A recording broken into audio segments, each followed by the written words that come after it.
It's beauty.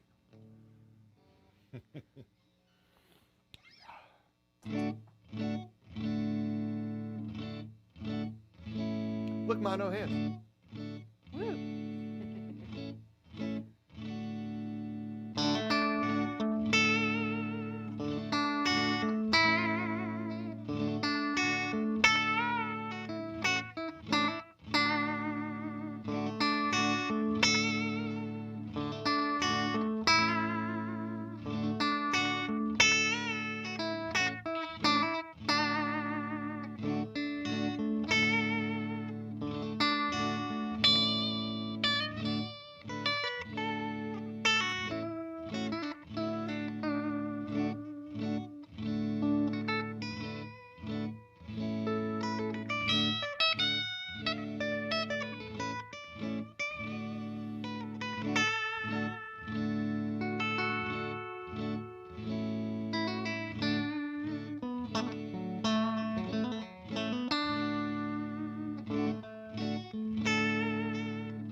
Ooh.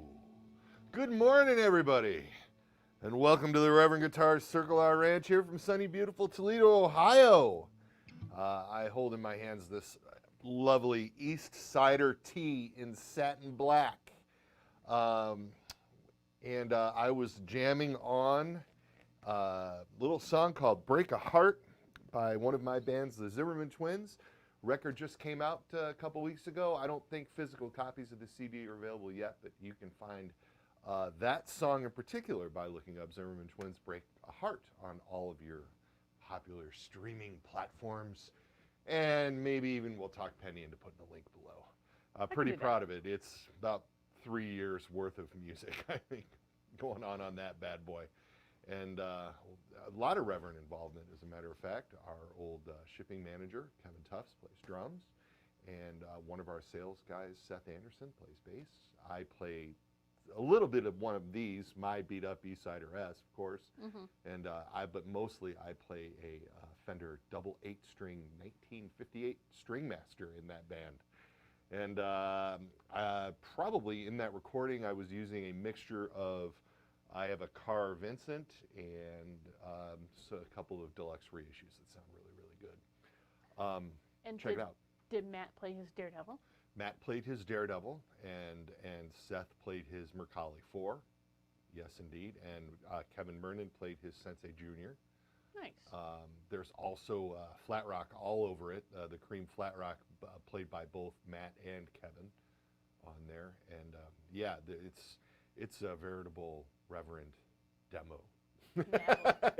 it's pretty rad, and I'm pretty proud of it. There's a lot going on there. It's a really cool record. It's something to be proud of accomplishing in this year, 2020, the year of our COVID. And yeah, so back to this E-Sider tea. This is the Pete Anderson E-Sider tea model. Speaking of which, little Reverend trivia, you know what Pete Anderson calls the Zimmerman Twins? I do, but they don't. He calls us the Motor City Mayhem. And I don't know why it's stuck. Because it's stuck this whole time. We played for him once here. We opened for him here in Toledo. At a show once, and everybody's from Toledo. He was napping in the van while we were on the stage. Yep. And I went out to get him after we had his stuff set up. He's like, "Oh, hey Ken, man, that's pretty good. I could hear you guys. You guys are like the Motor City Mayhem." That was my Pete Anderson impersonation. I can impersonate him talking, can't impersonate him playing. I'll tell you that. No, he is an interesting player. He's a very, very interesting player and a total monster. We do a plethora of absolutely killer instruments in coordination with Mr. Pete. Started with the PA-1 in 2008, but we're not here to talk about the PA-1. No, we're not. We're here to talk about the E-Sider T. And of course, one of my all-time favorite Reverend guitars, the E-Sider S, which is the 3-pickup trem version of this. So the E-Sider T was developed after the success of the PA-1. And a lot went on. Naylor and Pete spent a couple of years, a good year developing that hollow body. And we're there, it was sort of the start of our signature model era, I guess you could say, where Joe worked with an artist to actually design and create the sound in the artist's head. And Pete was looking for something very, very interesting with the PA1 that nobody was really addressing in a hollow body.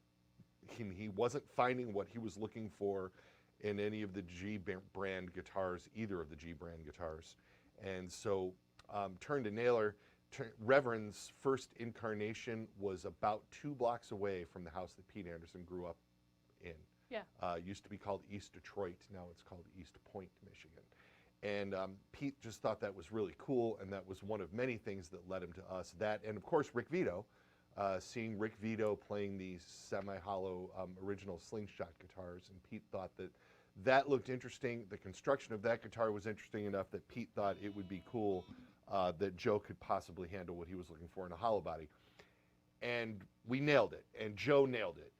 It's one of, and Joe won a lot of awards for that guitar, and it set us down a path in working with some of our artists, Right. and Joe really honing in on the creation of signature models with these guys. So then the next thing for Pete was, after we sort of knocked it out of the park, Pete said, hey man, I know, I had stuff doing that. Yeah. Pete's thought that we should get into doing a solid body, and we spent some time working on the solid body thing. And the original concept, this is my tell-all space, by the way. Yeah, I know. Okay, so the original concept for the East Sider T was that we were going to put it on our Charger body, and because this is a Reverend, you know, and this looks like something else that another company has been making for 70 years. And Pete went along with it at first, and then after having some time to chew on it, Pete was just like, you know, all those years I played with Dwight, and I used that 59 Esquire, and he just thought, I'm really associated with that body shape, and I think it's going to be a hard sell for me and for you if we're looking to market this guitar to my fans, to get them involved, to get them interested in anything that's not this sort of classic body shape. And Joe's first reaction to that was, I don't make those. I make these. And I completely understood Joe's sentiment. And so there was a minute there where I was kind of in the middle, wasn't I, LG? You had one phone in one ear and one phone in the other ear. I remember that day, and you were just like, yeah, it was brutal. What ended up happening was I ended up talking Joe into doing it. Obviously, we've been doing it. We're coming up on 10 years, Penny. This was almost 10 years ago. Next year, wow. it's going to be the Seems 10th like- anniversary of this. Yeah. And I talked Joe into it. Once I got Joe talked into it, then Joe went full on Naylor on this project and was like, well, not only are we going to do this thing, we're going to make the best sounding one of these guitars that anybody has ever made. And got really super. So there's a few cool things on this guitar. Eventually, we went to the roasted maple neck that we use on everything else, and Pete really likes it. Pete is very steeped in tradition, and so it was interesting the stuff that we strayed on from the original design and the stuff that we adhered to. The thing that Pete was really adamant about was that he just wanted the slab body. There's no contours on it anywhere. There's no, like, you know, Tom Anderson guitars style, contouring belly cut, arm contour, anything like that. Slab body. But Pete wanted the 10 to 14 inch compound radius neck. Pete is a chord master, and he is also he's a great slide player, blues slide player, string bender. And as the radius of the neck gets flatter as you go up, it's easier for Pete to do his sort of overbends. And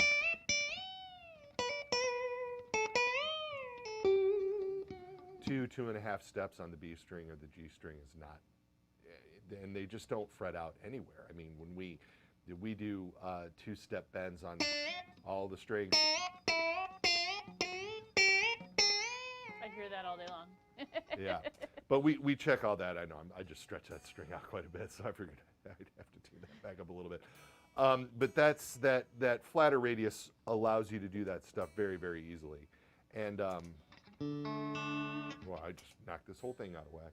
Beating on it, LG. I should know better. I know. So it has the compound radius neck. We have a bonite nut, of course, to allow things to be nice and slick. Locking tuners are a must with all the Reverend stuff. But Pete liked the old school sort of bent wire string tree. And interestingly, so does Greg. And those guys do a lot of bending behind the nut on the G string to do like B-bender licks and things of that nature.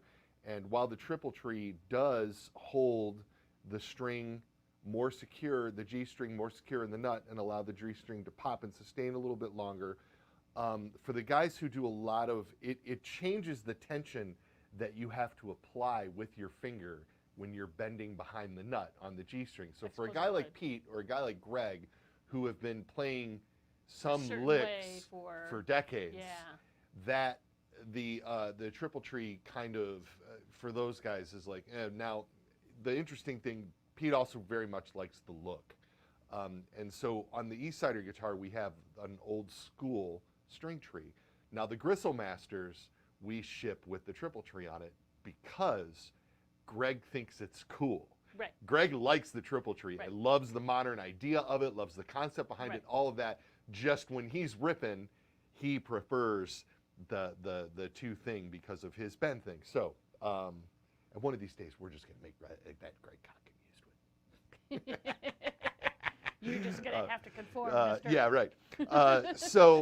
Of course, we use Carina for the bodywood on this thing, and then another very, very interesting feature about it is, so it's very lightweight. This guitar, the one I'm holding right now, 7 pounds 4 ounces, right? Which for a T-style guitar is ridiculous. They are chambered, but they are chambered very strategically. So one of the things that Joe noticed in playing around with some thin line tellies, and this came from the development of the Club King guitar. When you remove wood from around the bridge, you lose that bright ping that the slab body T-style guitar has. That initial attack, that initial brightness becomes a little softer and a little rounder, Which sounds great for a semi-hollow guitar. which is its own thing. Right. And that the thin line, I mean, when you're talking about a thin line T-style guitar, thin line really describes it, right? You lose something and you gain a different timbre, and that sound has its place. Mm-hmm. But that's not what we were looking to do with this. We wanted that traditional snap of the bridge pickup. So this guitar is actually chambered around the neck joint. Naylor and I both very much like the mid-90s Fender Strats and Tellys. I said it. They have swimming pools under the pickguard, okay? And that swimming pool gives this sort of openness to the sound that we think is really, really cool. And so this guitar does have a swimming pool under here, but then it gets really deep underneath of the neck pickup, almost all the way to the back of the guitar. And then around in this area, it's chambered as well. And so there's a little weight relief thing going on there, but what you really notice is a resonance where the neck of the guitar vibrates so freely when you strum a chord, like you feel like, you know how when you go through a music store and you pick up 20 guitars and then you get that one and you're like, oh, this is a good one. Mm-hmm. Yet you get that with every single one of these. Every single one of these is a good one. And that's part of the reason. And then, of course, with the East-Sider T, Pete likes to call them gags. There's just like little tricks, right? And this is a traditional three-way switch and traditional volume and tone. There's no bass contour because this style guitar, it doesn't really lend itself to a bass contour like the Gristle Master. It's Right. not what this is about. Right. These are about being bright. But there is a push-pull that takes the pickups out of phase when both are on.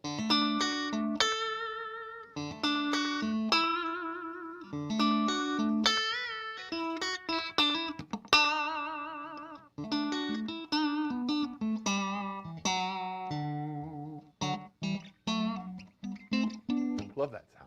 Yeah.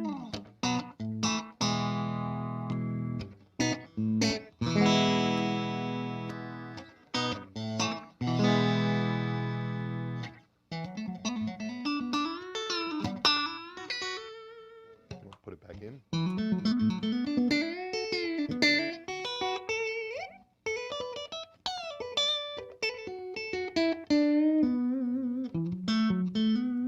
Should be playing this with a peg.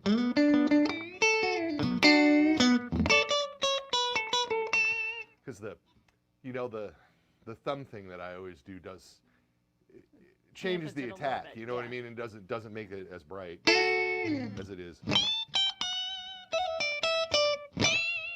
And I'm just running straight into this Car Rambler, which is Car Rambler.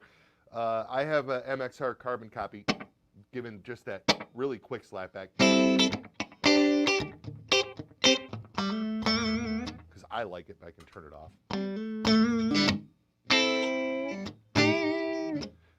It does take overdrive pedals just like the old school thing does. This is a Klon clone.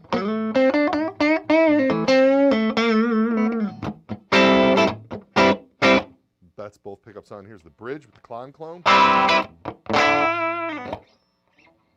As Greg would say.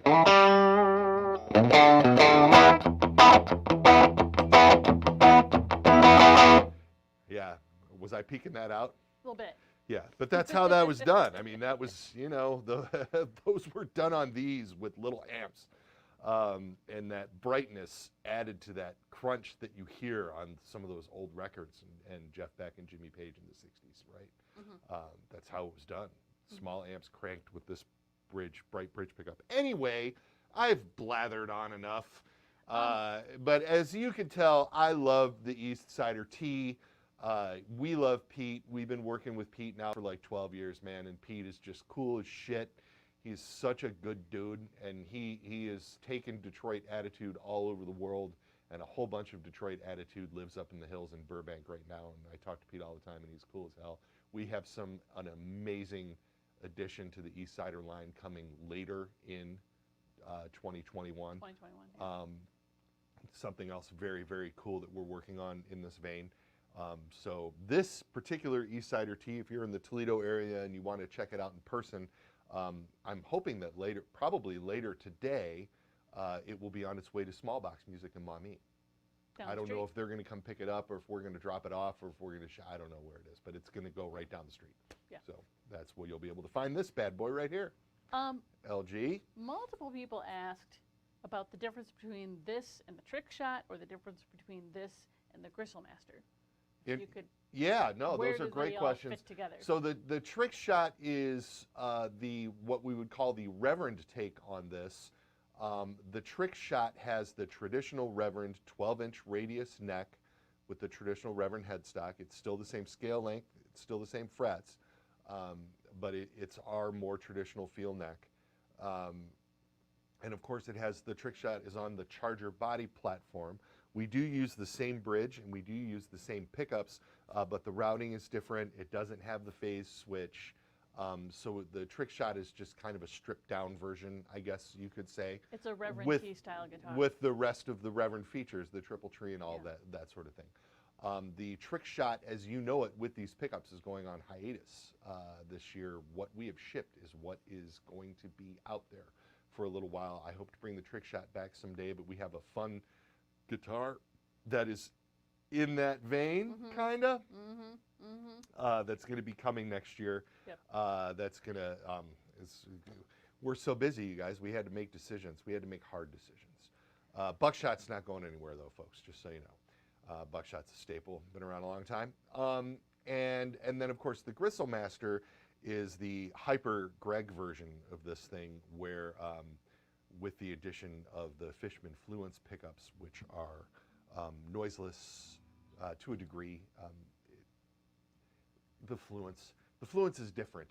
They're not really noiseless. They're not stacked or anything like that. It is a completely different pickup technology. Yeah. And so the Gristlmasters are sort of active. The Gristlmasters have a raised center ridge. The body is just ever so slightly larger than this. It has a different Wilkinson bridge system. And then, of course, the pickguard is different, and the layout is a little different. So, and the Gristlemaster head, because of the Fishman system in it, it's got a little push-pull, or not a push-pull. It's God, I did that the other day. It's got a little push button that changes the EQ of the pickups. And what am I missing, LG? It's just a much more modern. Yeah, the Teach Gristle. Valley Yeah, guitar. this is designed. very vintage. With a This is couple little designed to be things. updated, some modern twists on a very vintage guitar. Right, but Whereas the Gristlemaster is like a very, very modern take on this Yeah, style guitar. right. Yes, yes, indeed. So the Trickshot is the Reverend Naylor take on this style guitar. This is an updated, modern version of the traditional instrument, and then the Gristlemaster is like, woohoo! Right. The Gristlemaster is cray. 21st century. Yeah, baby. Mark wants to know about the Volcano HB. If we could ever make its return, he says, is there a way you guys could talk to the G people to get permission, even though the Volcano is its own thing? This is real tough. I don't know what I should talk about or not. I don't know what the deal with the Volcano guitar is that I'm not an expert on this stuff, but I have spent too much time in the last year and a half talking to lawyers about this sort of stuff. Our Volcano with the offset points of the V does not infringe on the trademark of another large company. However, they believe that it does, and I don't have pockets deep enough to fight them. We were selling 24 to 36 of those guitars a year. Yeah. And it just was nowhere near enough to fund what it would take to stand up to a company with a team of lawyers. We're 12 people making guitars in the Midwest in the U.S. And yeah, we're making guitars and selling them all over the world, and we are very, very fortunate for our popularity, and we thank all of you that have reverends that tune in to all of this stuff. I mean, believe me, we're lucky, but we just couldn't pull it off. It just wouldn't have been worth it, and so we just got out of the business so that they would leave us alone. It's unfortunate, but it happens. I am not going. So if I were to, like you suggest, if I were to license it from them, then I would be admitting to them that we were at some sort of fault, or that we have wronged them in some way, which I don't believe that we have. So I'm not interested in going down that path at all. Yes, it's convoluted and a pain in the ass, but there you have it. Also, there is current litigation with another company, not Yeah. us. We're not. I don't It's even not want our to thing. comment. I'm not even going But- to comment on any of that But we stuff. do have to see how that plays Yeah, out I before mean, we make any sort of decisions like that. And I honestly, we have a thing that we do, and we're really, really happy doing it. And it's really, really cool that you guys have interest in those guitars. I squirreled away some. You was know what I cool. mean? I thought they were cool too. Yeah. It's such a resonant, powerful instrument, and it was a very fun thing to do while we did it. And unfortunately, that's the way it goes in this day and age. So I think that's probably all we should say about that. Yeah, I think we're done. Yeah. Now, oh, here it is. David says, what's the main difference sound-wise between the Jetstream 390 and the Charger 390? The trem, and that's an interesting question because it's also very similar to the difference in sound between the Eastsider T and the Eastsider S. The hardtail guitars have a slightly brighter initial attack because when sort of what I was talking about with the chambering around the bridge, where you were getting that contact of the string vibration to the body. With the Charger 390, like I see behind me, the Russo one behind me, the string contact is all going right to a thick piece of wood right underneath of it, and it makes for a brighter, more percussive attack. When you install the trem in, say, in the Jetstream or here in the Eastside or whatever, you remove a bunch of wood right from underneath of the bridge, and that contact becomes the two pivot points, right? That's what's transferring the string vibration to the sound of the wood, and it just sounds different. It makes the mid-range a little softer. So they sound like great strum and stuff or whatever, but the mid-range is a little softer to my ear. On a trem guitar, it's definitely different. And the initial attack and sustain is slightly different between a trem guitar and a hardtail. And of course, the best way to hear that is to A/B them. And we do have videos doing that somewhere. We'll write that down. That's an it's tough because it's subtle and it's a real feel thing. You know what I mean? That and when you get to guys like Gil Paris is a really good example of this. Likes the sound of the trem-loaded guitar because of that openness, right? But doesn't like a floating bridge because he does double stop bends all the time. And when you do a double stop bend with the floating bridge, like the Jetstream or you know, any Floyd equipped guitar, any of that kind of stuff. Yeah, the DAW sitting right here. When you do this and you push up on the G string, you are pulling the other two strings slightly flat. Which, of course, the hardtail guitar, you don't have that issue. So, sorry, I was just like, I compensate. I love playing floating trem guitars, and so I will compensate for that. So often when I find myself playing a hardtail, I find myself playing out of tune because when I do a bend like that on the open string guitar, I slightly push up on the B string to compensate for the fact that the bridge is tilting down, and then I forget that I don't have to do that when I'm playing a hardtail, and so I have to put myself in that frame of mind not to bend that second string at all. And stuff. And things. Nobody's asking about the elephant in the room? Oh, they are. I'm getting there. Hold on. I was going to say, I really had an idea of where this was going to go today.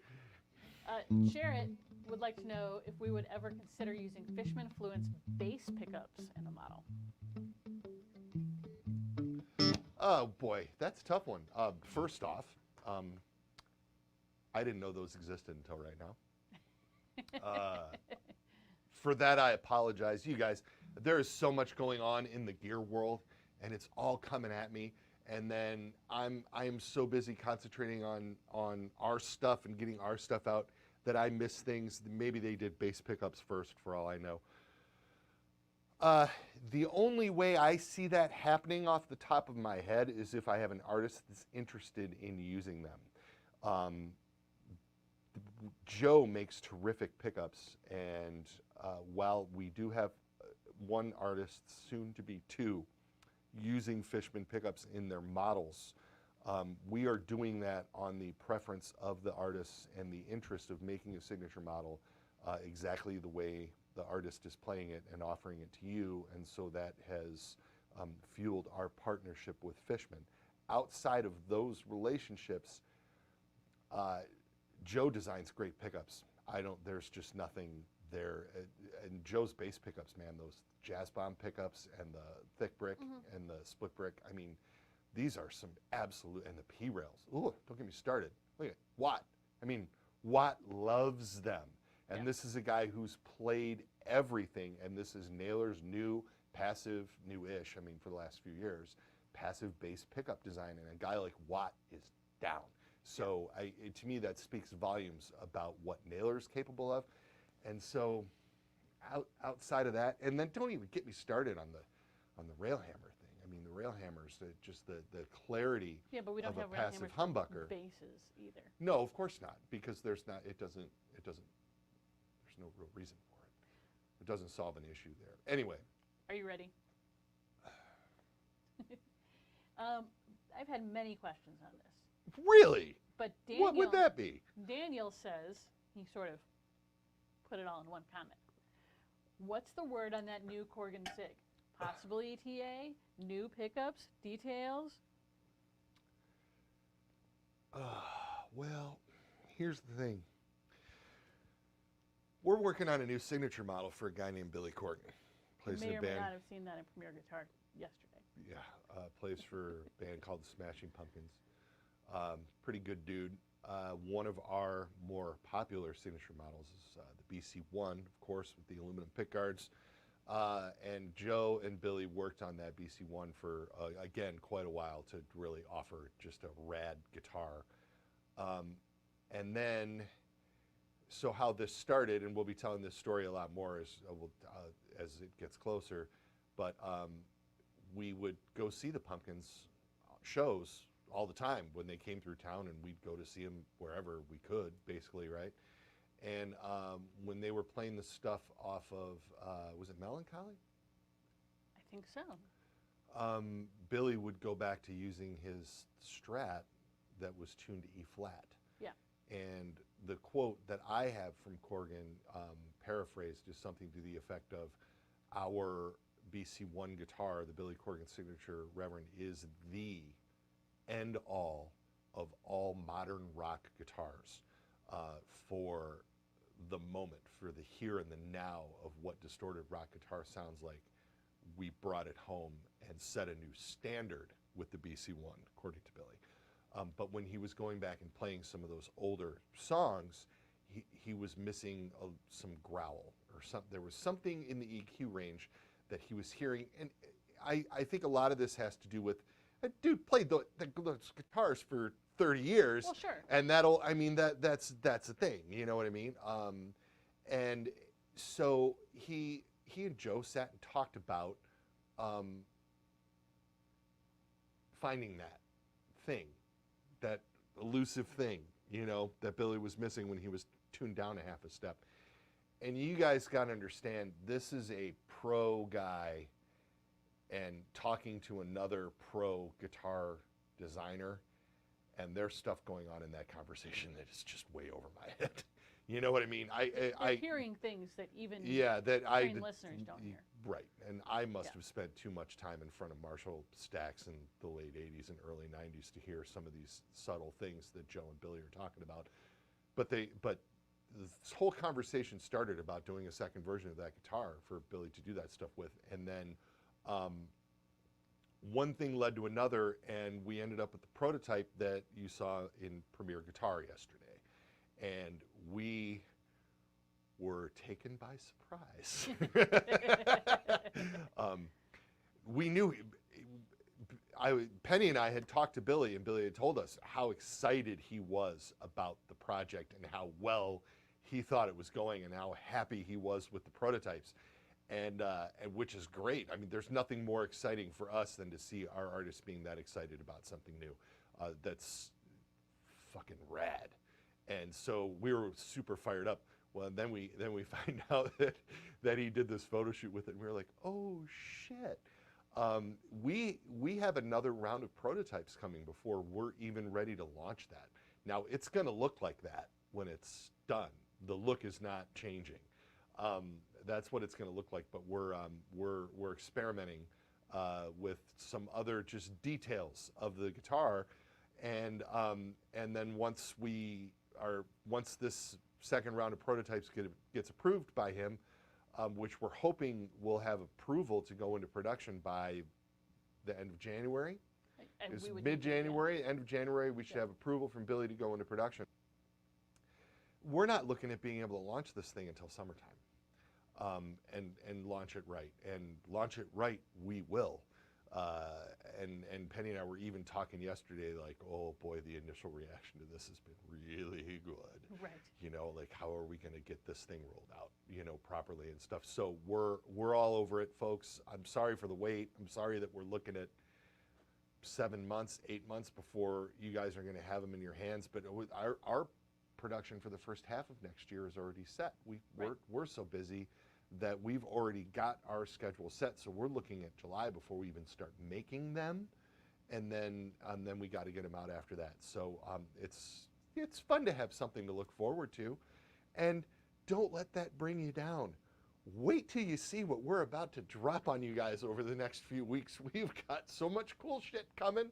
Well, I mean, just like really cool shit. People are asking about new colors and stuff like that. Yeah. I mean, and just Monday, we're gonna release three new models in the line. Yeah, but those aren't being released Monday. Right, and then 2 new signature models. Mm-hmm. There's so much stuff coming. There's so much to talk about. But Monday specifically, we're talking about 5 guitars with new colors. Monday, 5 guitars with new colors. So watch this space for that. And I'm not going to say anymore. You're not going to say Shut- anymore. She's telling me to shut up. She is back there. She's like, shh, shh, shh. And then I'm the one, I got to live with her. Right, So that's if I true. start spilling beans, then when I go home, no supper. No supper. Straight to bed. And then I have to watch Star Trek all night because Well, she yeah. won't let me turn on the television. So I can't change the channel if I'm not a good boy. Oh, boy. Anything else, LG? Thanks, No. everyone. Thank you so much. I'm starving. I got to go eat some lunch. Yeah. We're doing our best to get these things set up and out the door, everyone. Thank you so much for tuning in. Don't forget the gold rail hammers. They're super cool. This East Sider Tea going to Small Box Music here in Toledo. Zimmerman Twins, Break a Heart on all of the streaming platforms. And there might be, I think, like we got 100 advanced copies of the CD or something. And I think Kevin signed them and they were selling on eBay. I don't know if there's any of those left or not. But that stuff is out there. There'll probably be links to that stuff below. Thank you so much for tuning into my ranting and raving. I'm going to play a little bit, and we'll see you guys here next week.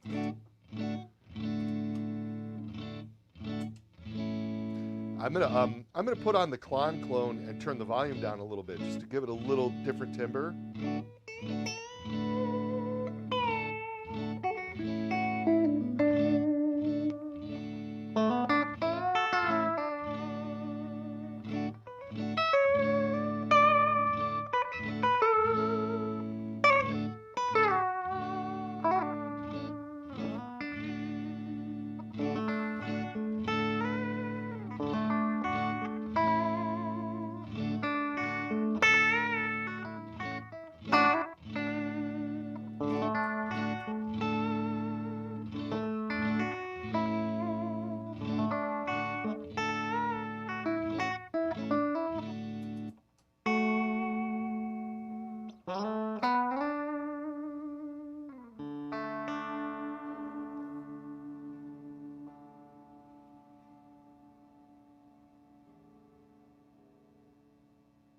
Say goodbye.